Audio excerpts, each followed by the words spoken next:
Today's daf we're going to be learning is Zevachim daf Yud. It's the daf for the second day of Rosh Hashana. To everyone. We're going to get started with the bottom of our daf, the bottom of the previous daf. So we started a sugya yesterday. We're going to read it again. It's all about, the first sugya we're going to learn is Machloket Rabbi Yochanan Reish Lakish, about someone who, while they're slaughtering the korban, with the right intent for the right korban, but has a thought that when they sprinkle the blood of that korban, they're going to do it for the intent of a different korban. Okay, so I'm slaughtering, let's say, an animal for a chatat, and I have a thought that when I sprinkle the blood, I'm going to sprinkle the blood of this animal for the purpose of a shlamim. So, shachatav lishma lizrok dama shelo lishma. Rabbi Yochanan amar psula. Reish Lakish amar kshera. Rabbi Yochanan says it's disqualified. Reish Lakish says it's not disqualified. Right? Until now, we've been talking about where I slaughtered the chatat for the purpose of a shlamim or something like that.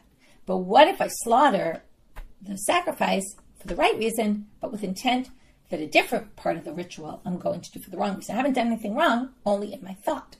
So remember, that's the whole basis of pigul. Pigul is, I think, while I'm doing the slaughtering, that I'm going to sprinkle the blood in the wrong time, tomorrow, right?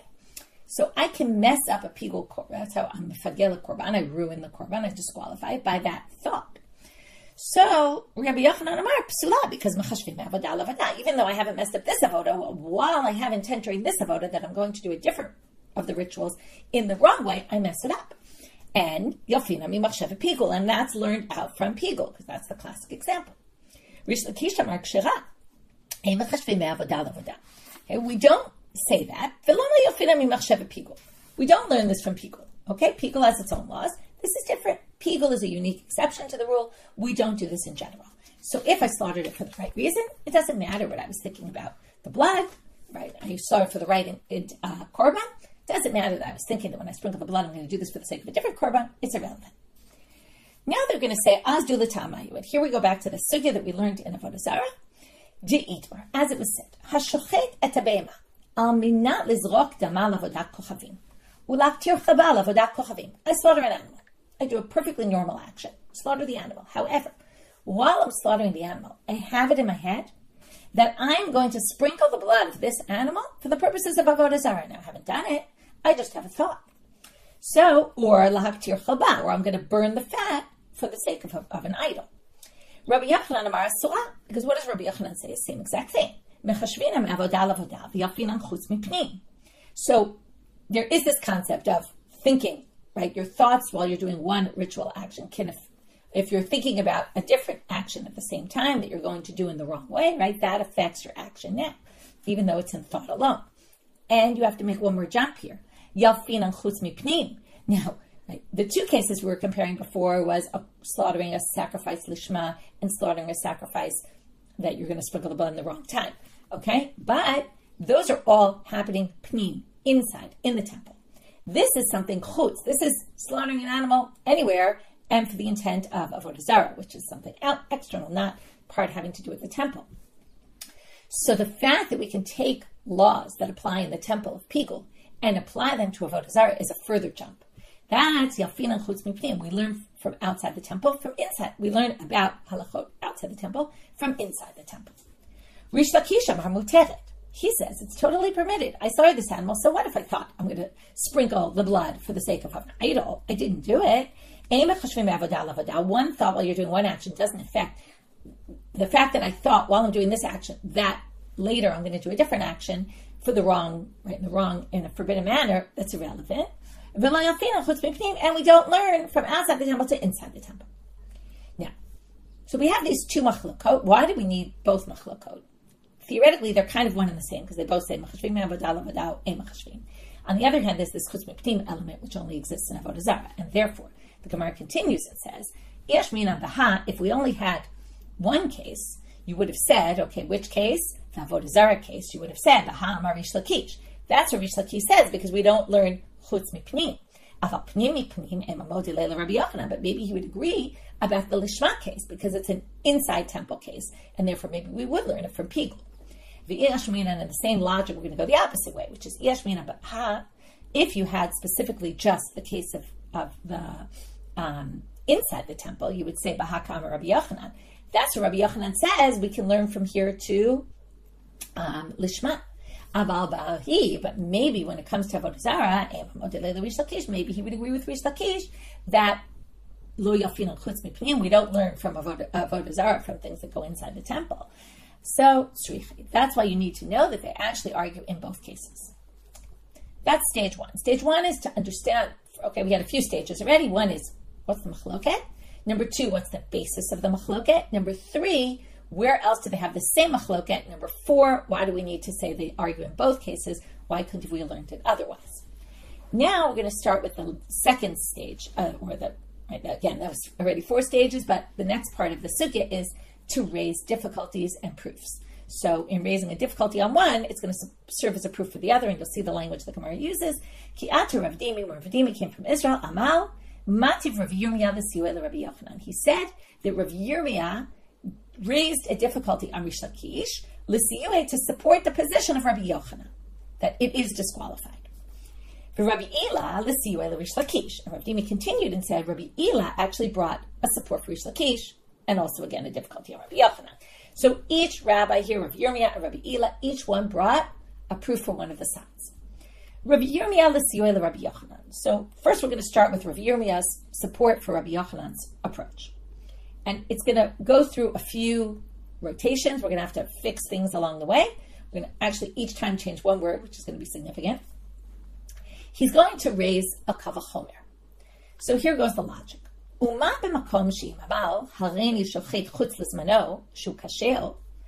It all starts off with this premise that something about shchita, which is our slaughtering shelo lishma, which is our case. But now we're going to talk about slaughtering.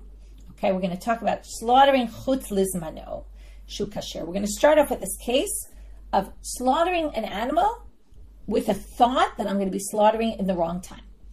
Now, is that a problem? No, of course not. Because when I'm slaughtering the animal, if I think, what does it mean the wrong time? There is no wrong time, really. Because what's the wrong time? The wrong time is once you slaughter it, the clock starts ticking and it all has to be done that day. But if I slaughter it, whenever I slaughter it, it's the right time, by default.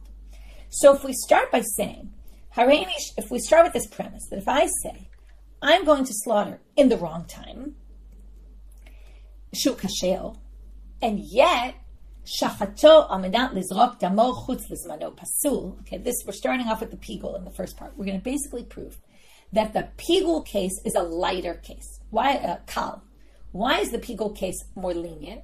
Because there is no such thing as pigul on the machshava of the action you're doing right now. If I have a thought right now that I'm going to do this action in the wrong time, that's not pigul, because I'm doing it right now in the right time. I'm slaughtering it now. I can't say I'm going to slaughter this in the wrong time. There is no such thing. That machshava is irrelevant.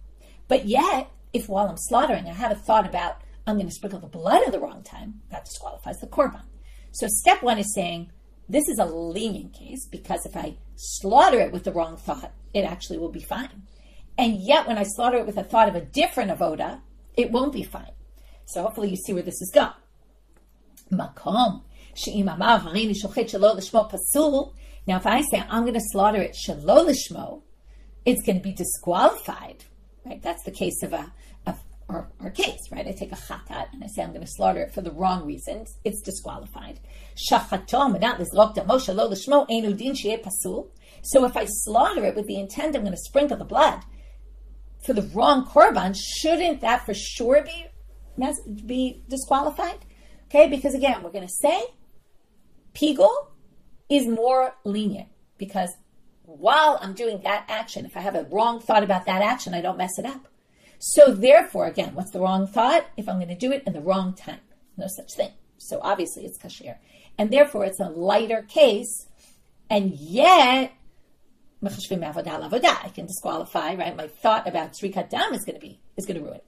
So shchita shelo lishma is a disqualifying act. I can disqualify the korban by slaughtering it with the intent for the wrong korban. Then, of course, thinking about tzrika will ruin it as well, right? Thinking that I'm going to sprinkle the blood for the sake of the wrong korban will ruin it. That's the first attempt at kavachomer. However, it's clear that you can't possibly say pigul is more lenient in this area, because matkif la rava bara ahilai malachutz b'zmano sheken karet. We know that pigul, you get punished by karet. So if you buy it for eating the pigul meat that's ruined, you get curry. That's a transgression that's associated with curry. You can't possibly call that a light halacha, and that's why we'll be strict there. But it doesn't mean we're going to be as strict in a low lishma case where there is no curry. So therefore, Rav Bar Hilai modifies this kavachomer. Attempt number 2 at the kavachomer. El Amar Rav Bar Hilai Hachi Kamar. This is the way you should read the kavachomer. Umamakom she'imamar hareini shochei chutzlin komo shu kashir. Now chutz lizmano is curry. Chutzlin komo is not curry. So in pigul, a regular pigul case, I have a thought that I'm going to slaughter. We're now just going to swap, do the exact same kavachomer, but swap chutz lizmano with chutzlin komo, and that will alleviate the curry issue. Because if I have a thought when I'm doing pigul, right, I say, while I'm slaughtering this animal, I'm going to sprinkle the blood outside the azara, which is not allowed. That is pigul, but it's not curried. And that's disqualified, but it's not curried. So now again, let's do it. If I say as I'm slaughtering it, and I'm standing in the right place in the azara, and I have a thought, I'm going to slaughter this in the wrong place. Shu kasher. Of course it's kasher, because that thought is meaningless. My action is proving that I'm not doing that. Shachat, and yet, again, second part of the kavachomer, if shachatom not nizrok damo chutzlim komo pasul, right? But if I slaughter it with the intent I'm going to sprinkle the blood in the wrong place, then I disqualify the korban.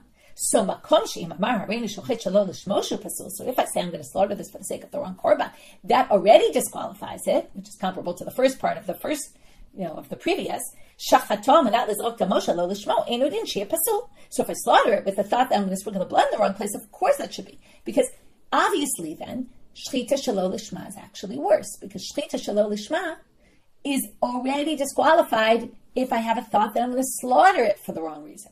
And therefore, if I have a thought about the zrika, all the more so, because the first case, remember, if I slaughter it with the intent I'm going to slaughter it outside the place, it's actually fine and only disqualified in the case where I think about zrika.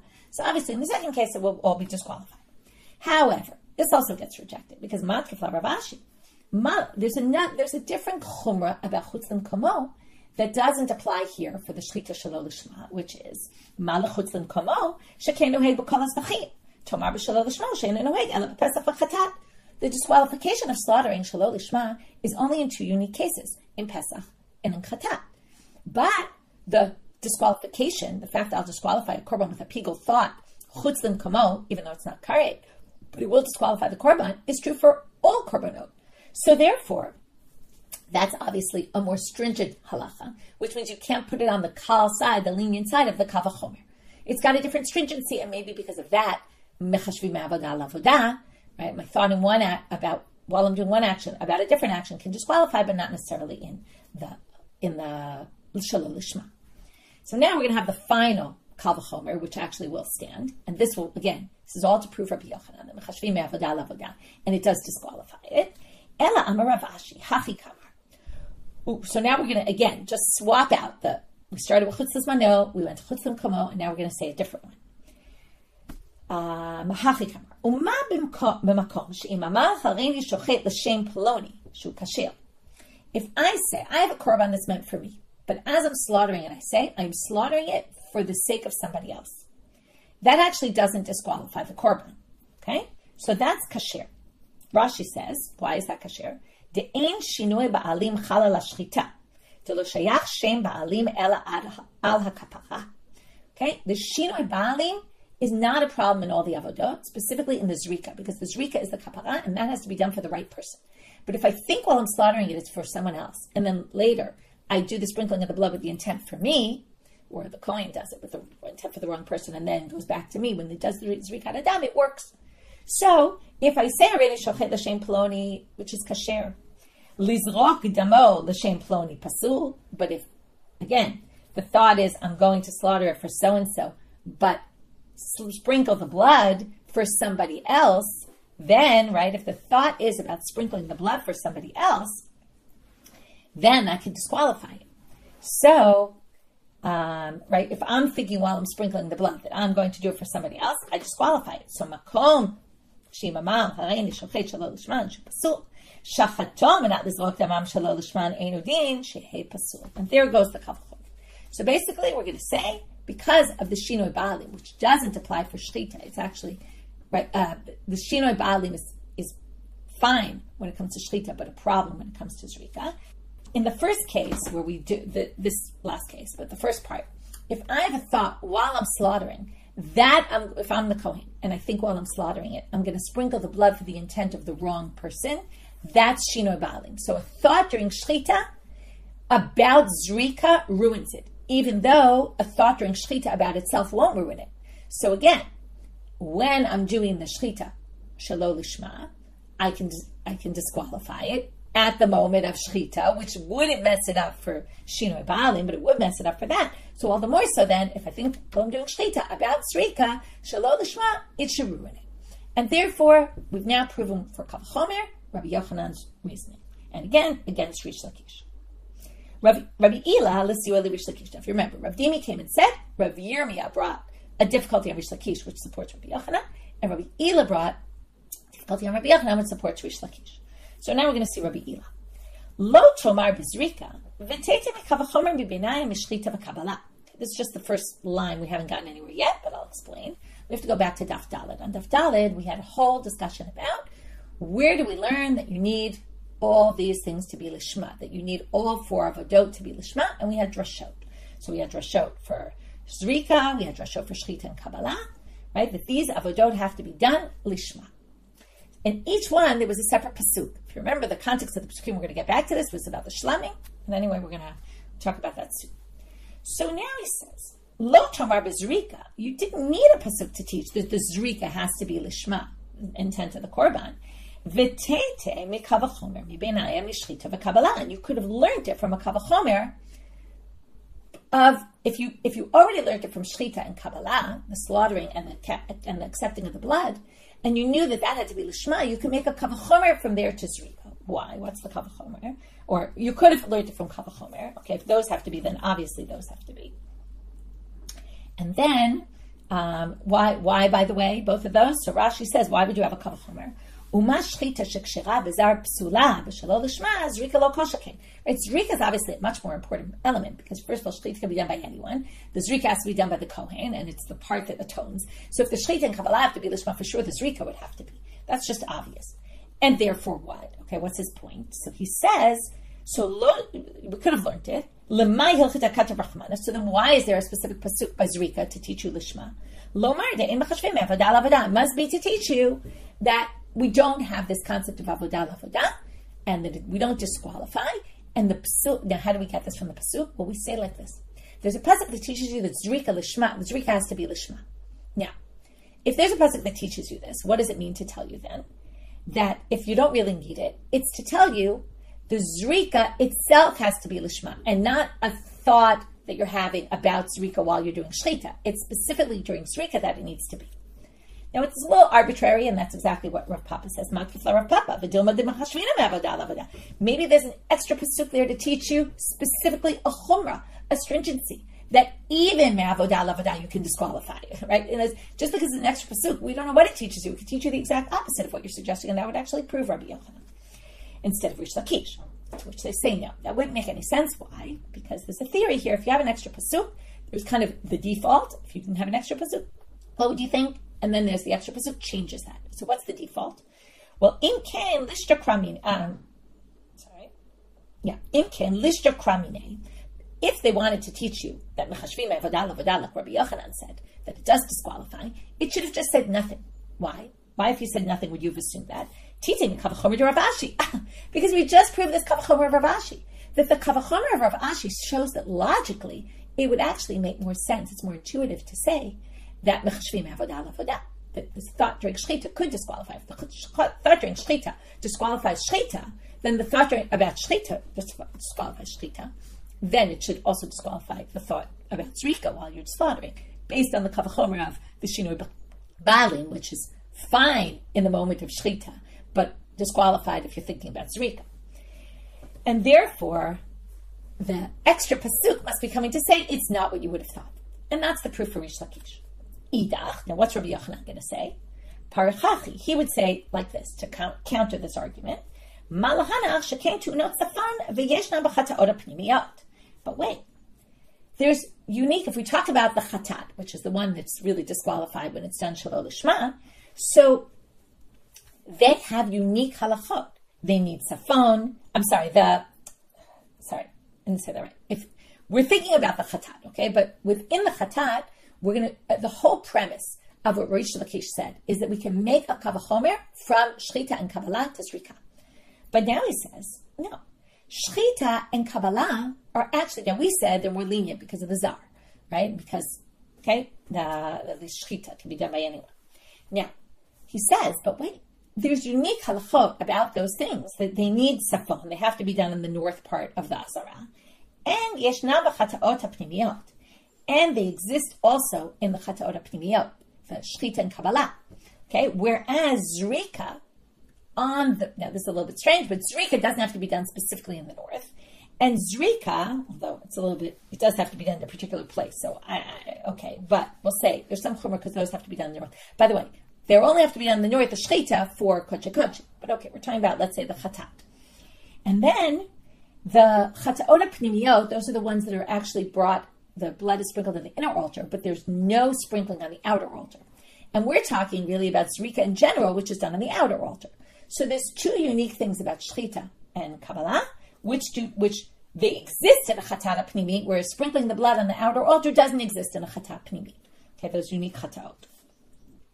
So that's what Rabbi Yochanan would say, meaning he tries to break the kal v'chomer in a bit of a complicated manner, but he tries to say you can't necessarily say that shchita and kabbalah are more lenient because they have these two stringencies. V'idach, what will Reish Lakish respond to that? Hashtamiyah b'shlamim kaimi. Wait a minute.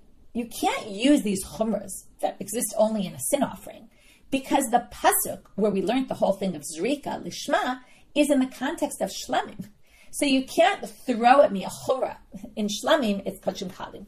The shchita and kabbalah are not in the tzafon, and there's no such issue of a chatat pnimit or not. All, right, there is no shchita, shlamim, where the blood isn't sprinkled on the outer altar. So basically, to try to claim that that's a chumrah by shchita and kabbalah, and from there you can't learn the chumrah to zrika, is a totally ridiculous thing, because it's all about this pasuk, which has to do with shlamim, and those things are irrelevant for shlamim, so that would be his response. Okay. Now we're going to finish up this sugya with itmar, a machloket, between two other people in Babylonia, as opposed to Reish Lakish and Rabbi Yochanan, which in Eretz Israel, have the exact same machloket. And we're going to see that one gets pulled over to the other side. Shachatan lishma lizroch tamashalo lishma. So exactly our case, you're slaughtering it for the right reason, but you're thinking, right, for the right korban, you're thinking I'm going to sprinkle the blood for the wrong korban. Rav Nachman amar psula, Rabba amar kshera. So Rav Nachman lines up with Rabbi Yochanan, Rabba lines up with Reish Lakish. V'hadar be Rabba l'gabei Rav Nachman mikavachomer derive Ashi. But in the end, they don't give us the whole back and forth, but I guess Rav Nachman brought the kavachomer of Rav Ashi to Rabba, and Rabba agreed in the end to say, you're right, I guess. It's disqualified. And we go with that. Okay, end of that sugya. New sugya. Now we're moving on to the Mishnah. In the Mishnah, Rabbi Eliezer had said, we said, which chataot shelo lishma are disqualified? Pesach and chatat. All the others are not disqualified. Right? You don't fulfill your obligation, but they're not disqualified. But Amar Rabbi Eliezer chatat quoting the Mishnah, Rabbi Eliezer omer af et hasham. Also, the asham is disqualified if it's done shelo lishma. And now we're going to try to figure out on what basis he says this. So, Tanya, we're going to quote a Braita with a big discussion between him and Rabbi Yeshua, back and forth, and we're going to see where we go with this. Okay, we're going to end up with a few different attempts of Rabbi Eliezer to prove his reasoning. And then we're going to go back and quote some of these lines that Rabbi Yeshua said and delve in depth into them. Chata ba'al chet, v'asham ba'al chet, ma chata shelo lishma psula, afasham shelo lishma pasul. Okay, very simple. Chata is a sin offering, and asham is a guilt offering, which is also for a sin. They're both for sins. They're the main sacrifices, they're both for sins, and therefore, they must be the rules are the same for both. So, chata shelo lishma is disqualified, also an asham. Amar la Rabbi Yeshua, no. What are you talking about? Im amarta b'chatat shekein d'malamala. There's a stringency by the chatat that the blood is sprinkled on the upper part of the altar. We're going to see soon that it's done on the corners of the mizbeach. It's put on the corners, which is at the top of the altar. And the asham is on the bottom part. The blood is sprinkled on the bottom. Most of the korbanot, we're going to see this today, there was a chut hasikra line that was in the middle. Okay, it was a red line that was in the middle of the altar, which split between the top and the bottom. And most of the korbanot blood is sprinkled at the bottom. There's some, see, very unique ones, okay, specifically the chatat of an animal and the ola of a bird offering, which is sprinkled on the top part. So we're going to say it has stringency. So from there, we're going to say we can't learn from there to Asham because Asham is on the bottom. Okay, they assume that sprinkling it on the top is a chumrah, it's a stringency, which is an assumption we're going to accept. So he says, Amar lo Rabbi Eliezer, Pesach yochiach shetamol lamata. So Rabbi Eliezer says to him, what are you talking about? Pesach is the proof that the fact that the blood goes on the top part is irrelevant to this issue. Because the Pesach, damo is lamata, v'shachatosh shelo lishma pasul. And yet, it's still disqualified. So that can't be the factor that causes it to say, it's only because it's the blood sprinkled on the top, and because of that it's disqualified if it's not done lishma, because the Pesach doesn't have the blood at the top, and it's disqualified. Amar lo Rabbi Yeshua, Mala Pesach, Pesach's got its own thing. It has a specific time. It has to be done that day. The Chatat and the Asham don't have a specific time frame in which they have to be done.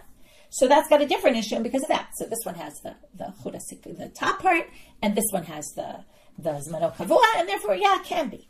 Amar lo Rabbi Eliezer, Chatat tuchiach. He says, what do you mean? It can't be that it's the time frame because Chatat doesn't have it. And it can't be it's the upper part of the altar because Pesach doesn't have it. Amar lo Rabbi Yeshua, Chozrani Chalila. He says, we can keep going in circles here because you say it's that and I'll tell you, but it's not because look at that one. That one doesn't have that. And then you'll tell me that and I'll tell you that. We're just going to keep going around in circles here. So Rabbi Eliezer accepts. So Chazar Rabbi Eliezer v'dano dinachir. So he tries attempt number 2. Chata ne'amar bahi. B'shchita. Okay, it says chatati. Okay, when it comes to shchita. Now, at the pasuk is what does it say? Lo tefach. No, that's not it. Okay, they don't quote me the pasuk here. Okay, but there's a pasuk that says he b'shchita. Sorry, I just want to find it. 1 second. V'shachat ota b'makom okay, it's Vayikra Dalet Kaf Dalet. V'shachat oto b'makom sheyishchat etavolah lefnei Hashem chatatu. It's actually hu, not he. No, it says he. It should be hu. So it says chatatu. Okay, when it talks about the shchita, you slaughter it here. Chatatu. What do you learn from there? He lishma kshecha shelo lishma psula. The he is a right chatat he saying chatatu. This is a chatat. This is coming to say it has to be done in this way only. Pesach ne'amar bahu b'zvicha hu lishmo kasher shelo lishmo pasul. By Pesach, it also says that word. It says v'amartam zevach Pesach hu. Okay, so there you have the hu, which says it specifically has to be done lishma. Well, and that's right. So again, now that's by slaughtering also. Zevach Pesach. Zevach is the slaughtering. So again, you see shelo lishma is pasul. Here comes Rabbi Eliezer argument. Af asham ne'amar bahu. Hu lishmo kasher shelo lishmo pasul. Also by the Asham it says hu. Okay, where is this pasuk? It says v'ktir ota kohen hamizbecha yishel Hashem Asham hu v'yikra zayin hey. Okay, and he burns the parts on the altar as an yishel Hashem. It is an Asham, right? This is an Asham. So the same hu appears there like in all the other places, and that's his proof. Amar lo Rabbi Yeshua. Rabbi Yeshua says, what a proof is that? Chata ne'amar bahi b'shchita hi lishma kshera shelo lishma psula. Pesach ne'amar bahu v'zvicha hu lishmo kasher shelo lishmo pasul. The context of both the chatat and the Pesach, I mentioned this, but you might not have been paying attention. Both of them have to do with the slaughtering, and that's the important, right? That's one of the 4 rituals. Aval asham lo ne'amar be'elahu la'achar k'tarati murim. V'what's Moshe lo k'teru murim kashil. The asham pasuk I just quoted you is about burning the parts on the altar. Now, if you didn't burn the parts on the altar, there's the 4 main rituals. Shchita, Kabbalah, Holacha, and Zrika. Right? Slaughtering, accepting the blood, sprinkling the blood, walking the blood to the altar, and sprinkling the blood. But the burning of the parts on the altar are not critical. They're not critical elements. So you can't say that that's where they're teaching you the laws of lishma when it's talking about an avodah that you don't even need to do. So therefore, that's not a good comparison. So option number 2 of Rabbi Eliezer to prove how he knows Asham has to be lishma also, his unique opinion, is rejected. Option 3. And this one will work. Amar Rabbi Eliezer, Harei Omer, kachatat ka'asham. This pasuk where it specifically says the chatat and the asham, same thing. So whatever's true for the chatat is true for the asham. If chatat is shelo lishma, the asham is also shelo lishma, is disqualified. Ma chatat shelo lishma pasul, af asham shelo lishma pasul. Okay, so just like the chatat shelo lishma is pasul, also the asham. Okay, now we're going to start going back, and we're going to quote 2 different lines, although in 3 different sections, because we're going to quote the second line twice and deal with it. But 2 different lines of Rabbi Yeshua from that Braita. and delve into them. It's actually out of order. We're going to quote the latter one first and then the earlier one. Amar Rabbi Yeshua Chozrani Chalila. So now we're back to that case where they were having the circular reasoning. Now, it was missing an important element you might have noticed, which is when you have a classic, let's learn from here, oh no, that has something unique. Let's learn from here, oh no, that has something unique. They often go to right? That, oh, well then that's not clearly the issue, and that's not the issue. What's the least common denominator? And why don't we learn it from there? And that's what they're going to ask. Why didn't we do that?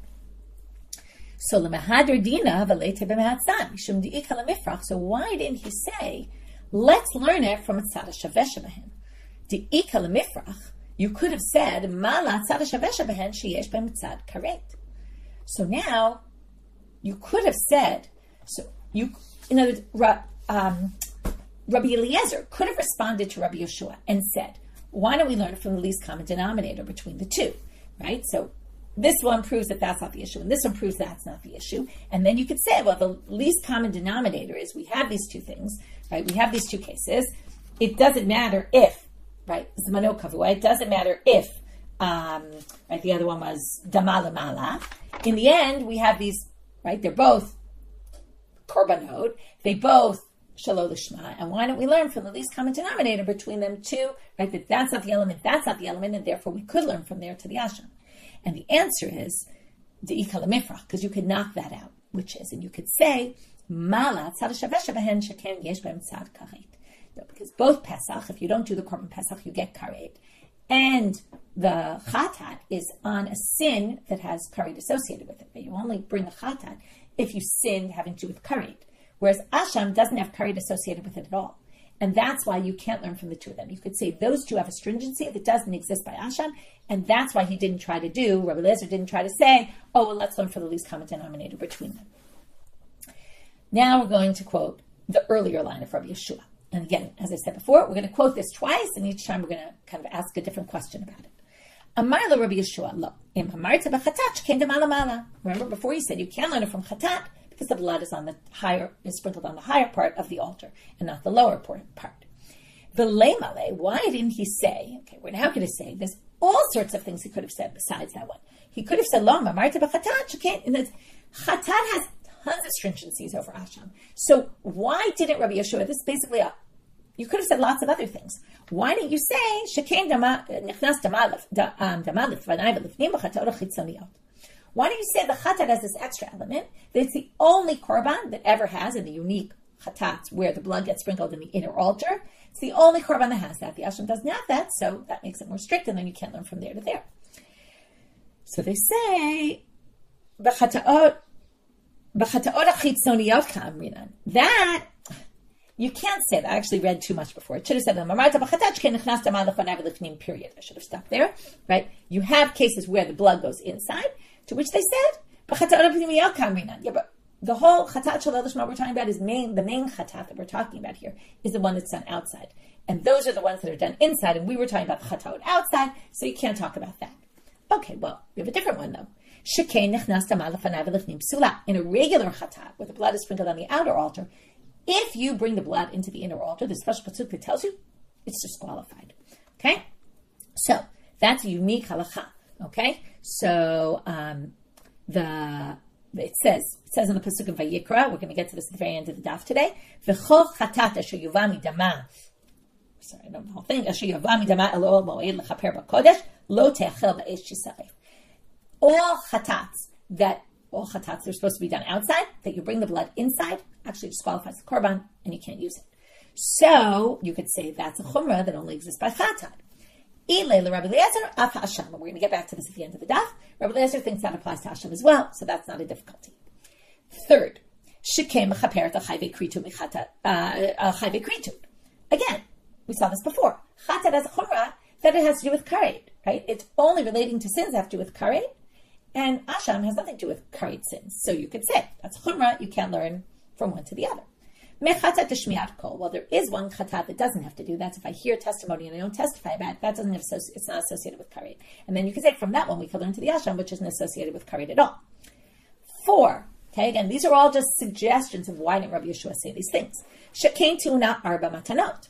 It needs 4, you have to put the blood on the 4 corners of the altar. So you need 4, whereas most of the other korbanot, the asham only needs two placements of blood. Kir Rabbi Yishmael. So now you can say Rabbi Eliezer also like Rabbi Yishmael. Da'amal kol adamim tunim arba matanot al arba kranot. Okay, it's really not all kol adamim, but the blood of the asham and the blood of the ola.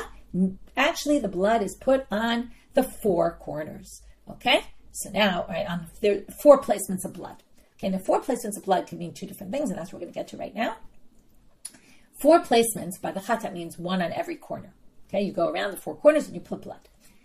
But sometimes you could have 4 matanot, which is 4 placements, but you actually do only on 2 corners, because on each corner, it's a corner. So you put some, right, you're on each corner, you go to one corner and then the diagonal opposite, and you put blood on the corner and it goes onto both sides. So you end up covering 4 sides, but only from 2 corners. And that's it. So first, they suggest that this is a difference, right? Because the asham only needs 2, and that needs 4. Then they say, no, according to Rabbi Yishmael, it needs 4, the asham, and therefore it's just like the chatat. But then they're going to say, no, al arba kranot.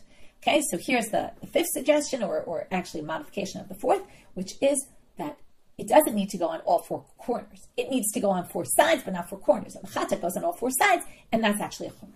So now we actually have a valid question. After trying all these attempts, we now have, why didn't Rabbi Yeshua say that? To which the Gemara responds by saying, there's actually lots of others. In other words, that Rabbi Yeshua had a ton of examples to choose from. He could have said, the blood is sprinkled specifically in a unique way by the chatat. The Kohen takes his finger and he smears the blood on with his finger. Okay, there's keren, it's done on the corners, whereas we said otherwise the blood is just sprinkled on the walls of the altar, and it's done in the corner of the keren. There's actually a whole thing about it, either on the corner or on the point of the corner. It's not actually both, but I'm going to leave that issue aside. So there's all these other unique things that apply to a chatat and not for an asham. So the answer is, Rabbi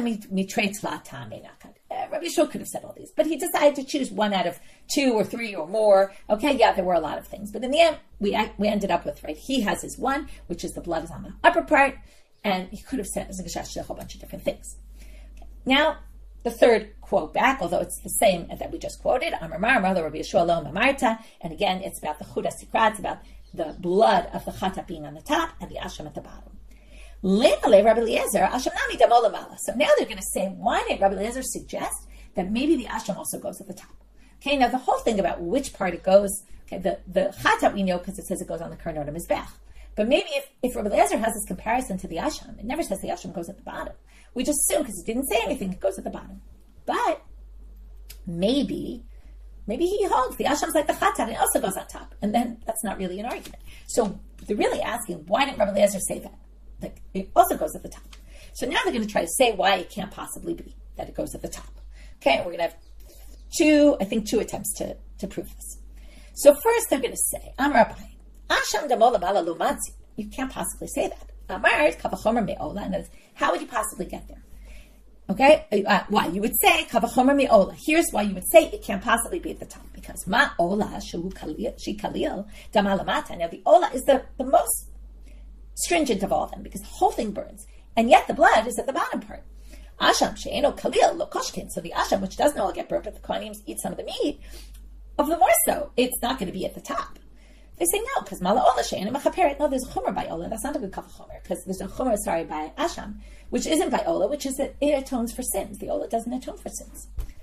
Chatat of tochiach. No, but back and forth now. The chatat of will prove that that's not what makes it specifically strict, because the chatat ha'of tuchiach that the chatat ha'of is not for kapara, and it's done on the bottom part of the altar. So what do you see? The chatat ha'of is atoning, and it's at the bottom, so it's not the atonement that puts it at the top. So you can't say the asham's at the top for that reason.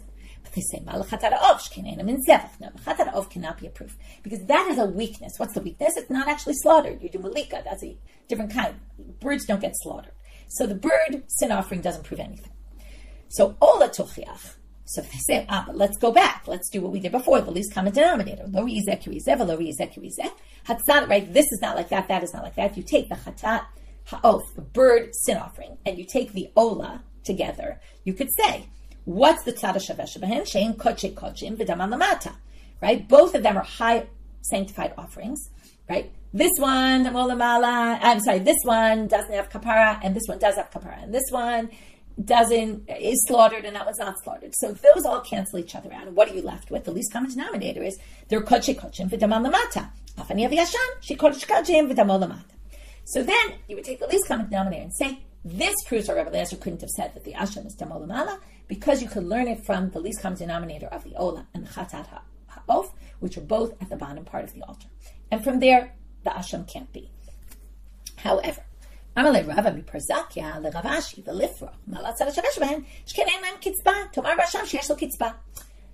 chumrah by asham that doesn't exist by those two, and therefore you still could theoretically, Rabbi Eliezer could have suggested maybe the asham's like the chatat, and it's done in the upper part.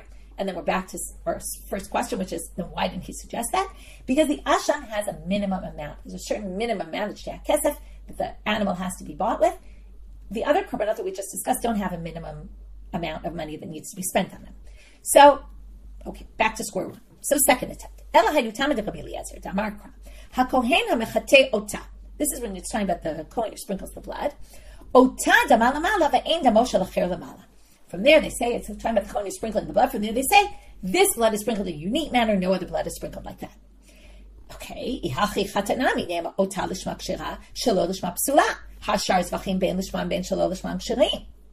but wait, if you're going to say ota comes to exclude the asham, we're within Rabbi Eliezer, who says that the asham is like the chatat for the sake of lishma.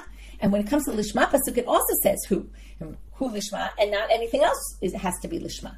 So that would go against Rabbi Eliezer. That's either you take that and you take it all the way, or you don't take it and you take it all the way. So they say no. Hu ota lav dafka hashir Pesach. That ota is an exception, because chatat's not the only one that has to be done lishma. There's the exception of Pesach. So they say hachanani lav dafka hashir alat ha'of. But also the chutah sikra, you can't say only that, nothing else, because there's also the bird ola. The bird burnt offering also goes to the top, as I mentioned before. So now we're going to have two reasons why that's not a shear. And then we're going to say that he, by the lishma, is he. And you can't say, and not the asham, because there's also Pesach. It's not the only one. But the he, for chutah sikra, this is the only one. Now, why is that? Why is the olat ha'of not also left out? Because either because it's not a slaughtered offering. We're talking only when slaughtered offerings, and therefore it wouldn't be considered, but there's another one, because that's not similar. Or it's not similar for a different reason. Even though both are done at the top, Rabbi Shimon says, even though both are done on the upper portion, they're done in a very different manner, and they're not considered one and the same. So, this is done in its own unique way, nothing else is done like that, and therefore you can't learn to the asham. So how do we know this? We're going to see Ditanya. Damim atachtonim nitanim michuta sikra lamata. All the ones that are done at the bottom are under this line. V'ha'elyonim michuta sikra lamala. And the upper ones are on the upper part. Amar Rabbi Elazar Rabbi Shimon b'met v'ayir b'marim be'olat ha'of. Aval b'chatat be'ema hi atzma ein na'aset ela al gufa shel keren. That's only the olat ha'of, which is done anywhere on top. But the chatat is done specifically on the corners. So that means that these are two different things. The kohen machateota can exclude asham, and from there we say that's why he didn't think that maybe, and to think to say that the asham was also done on the upper part of the altar. Okay, T'nanatam. We'll just start with this and then we'll finish. Sha'ar Rabbi Akiva Omer, kol adamim shenichlesu leichal lechaper psulin. V'chachamim omrim chatat bilvad. Rabbi Eliezer Omer, af hasham shne'amar kachatat kasham. Okay, we'll end here with this beginning of what we're starting here. Rabbi Akiva said, all blood that goes into the eichal, this is something we mentioned before, all the blood that goes into the eichal, if you put the blood in the eichal, okay, psulim, all blood, according to Rabbi Akiva, of all the korbanot. Before we said it was just the chatat. The rabbis say only chatat, and Rabbi Eliezer says also the asham. Remember, because he says kachatat kasham, we're going to compare. Okay, so then we're going to see Bishlam Rabbi Eliezer Kamartama. He said, because it says kachatat kasham, we're going to compare. Therefore, if you bring the blood of the asham inside, it's disqualified just like the chatat. And then we're going to say, Ela Rabbanam, my time. But why do the rabbis say? Okay, the question is, really, the first opinion says all korbanot. Where do they get it from? Because it says v'chol chatat. Kol is an extra word. All chatat really means all korbanot. And the question is why the rabbis say only chatat, and we're going to get back to that. Okay, so let's just review our daf. Bit of a long daf. I know it's a holiday daf, Sorry, it came out so long. But we started, the first part was this, we prove where they get it from, their argument in Avodah Zarah also. Then we had difficulties with, or supports for each side. And from there we got to this opinion of Rabbi Eliezer, who adds the Hasham, and we had a whole bunch of attempts back and forth between him and Rabbi Yeshua for him to try to prove, how do I know Hasham? In the end, we prove it from the Pasuk, Kachata Hasham. And then we go back and go to Rabbi Yeshua and some of the statements he made and try to understand them a little bit. We had 3 things to say about each one. Why didn't you say that? Why did Rabbi Eliezer respond that? Okay, and then ending with, why did Rabbi Eliezer suggest that the Asham also is the top part of the altar, which we proved how we know it's not. And from there we got off on the side tangent about the blood that's brought, and if you bring blood that's not supposed to be brought inside, you bring it into the Echal, it's disqualified. Is it just Chatat? Is it Chatat Hasham? Or is it also all korbanot? With that, we finish for today. Wish everyone K'tiva V'Chatima Tova.